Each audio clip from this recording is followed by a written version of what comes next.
When I became a pastor, it did not come with a wage packet. There was no job offer, no benefits, no pension. Becoming a pastor was the answer to a call from heaven, not a job opportunity. It would be 8 years before I would receive any financial contribution from the church towards our living costs. So running business alongside ministry was a necessity. After some experience of selling conservatories, I wanted to expand the business and increase the income to support our growing family. I remortgaged our house to do this and seized the opportunity to take my business to a better location at a brand new garden centre, and I believed that this would bring the breakthrough I needed. It launched, and for the first 12 months my business did phenomenally well. One morning I came in to open up and I couldn't get in. There were two men in suits who were standing outside with clipboards in their hands. They told me that the garden centre had gone into administration. I explained to them that my business was on the site and I needed to get in to take sales. And if I didn't have customers coming in, I couldn't make any money. Sorry, we can't open the gates. And for now, you will have to wait to see if we can find someone to take on the garden centre. That process went on for months. Our cash flow disappeared overnight. I was still supposed to be making payments to the bank, but we couldn't make the sales we needed. And when the garden centre did finally open, under new ownership, they tried doubling our rent. Our reputation had also been tainted by the garden centre administration, despite not being connected to my business. Even though my doors were now open again, we were still in serious trouble. I decided to take some emergency action. I got off the site and made a deal on getting a factory in Leominster and taught myself how to manufacture windows and invested even more money into the machinery we needed. With this move, I could cut out the middleman and improve my profits. We opened the factory and started manufacturing. Over all the time it had taken to get back into operation, I'd built up quite a debt. I couldn't make money fast enough to keep up with our repayments. This went on for 3 years. With things gradually getting worse and pressure ever building, I built up the debt of £70,000. I'd already remortgaged my house and had no other way of getting any more money. Working evenings and weekends became my normal. As well as selling windows and making windows, I was now fitting them too. The ongoing pressure on us as a couple, and me personally, was incredibly stressful. It felt like I was constantly treading water, but never able to escape to dry ground. The bank was not happy with my progress of repaying the loans I had taken against my house, and they made the decision to recall them. They wanted me to repay the full amount borrowed, or they would sell my house to cover the debt. I was out of options. The banks were threatening court action. A Christian lawyer I sought help from told me that I needed to act before things got ugly. They advised me to file for bankruptcy. I would lose everything, but it would prevent people forcefully taking things from our property. They were coming for everything. I took away the bankruptcy papers and I fell in the pit of despair. I had failed. We had built the house we were living in and had named it the House of Promise.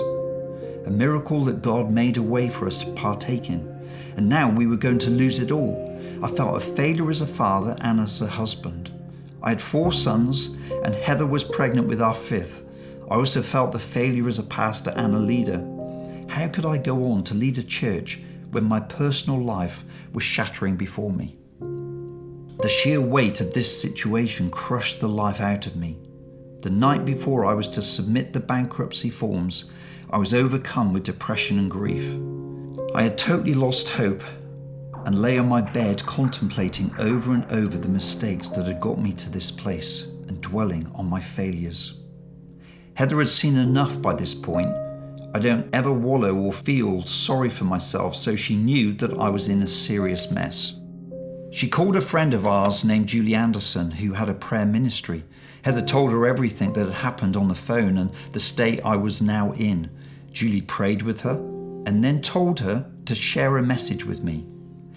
Tell Gary to get up and get his fight back. Heather came into the bedroom and told me that she had called Julie. She told me, "It's not over, you've got to fight." I was was numb. My first response was to think all I have done for the last 3 years was fight. But the truth is that even when you have given everything, there is still more fight left within you. As Heather continued to speak, it began to land in me. Fresh hope was being awoken after feeling so dead inside. She prophetically spoke to the faith that was within me. The fire inside began to revive. I was able to sleep that night. I got up the next morning and threw the bankruptcy papers into the bin. I got in touch with an advocacy organisation that would talk to my debtors on my behalf, and we proposed paying a certain amount back if they would agree to giving me more time. We put together a new business plan, presented it before a judge who would decide if our plan had enough potential to work. The judge looked over our plan with caution and thoughtfulness. He said, "I think you've got something here. There's a chance this could work, and I want to give you that chance." So he made the decision that the banks would have to give us the opportunity. It came with conditions. We would have to sell our vehicles, get rid of our factory, and sell all the machinery that I had acquired. I had to sign over our house, which meant that if we defaulted on just one payment, then they could automatically seize our house. The agreement was that I would have to pay back the debt every single month without fail. I was allowed to start the business again with just £1,000. They would let us keep the house for now, as we would need somewhere to live. But I was forbidden to sign a lease, so I had to find a business premises with a landlord that would let me pay and stay on a month-to-month basis. I used our cash to buy a desk, a phone, and our first month's rent. I then advertised and sold 4 windows to a customer. I bought them, went and fitted them, and made some profit. I used that cash to buy the windows for the next customer, and so on. It was an extremely sensitive and fragile situation. One mistake or unforeseen challenge and my business could fall like a house of cards. Every single month I had to pay the debt, then make enough money to support Heather and the 4 kids and pay our mortgage. This went on for 2 years and 24 payments. We had the date fixed on our minds. We prayed towards it and worked so hard for it. The day finally came where we had paid off the payments over 2 years and finally got free of our debt. The elation and celebration that we felt was overwhelming. Through God's grace and goodness, we had done it. We met the administrator who congratulated us. There are a few people that make this work. You rose to the challenge. You've come through. In fact, you've done such a great job of paying this off that we want you to do another year. It was like a punch in the stomach. How can you do that? That was not what we agreed. It was hard to hide my indignation. Well, you have to understand that we have had some extra legal fees that we've incurred through this process. I couldn't do anything about it, no matter how much I argued. They had the right to enforce this upon me. I had to gather myself and take on another 12 months of payments.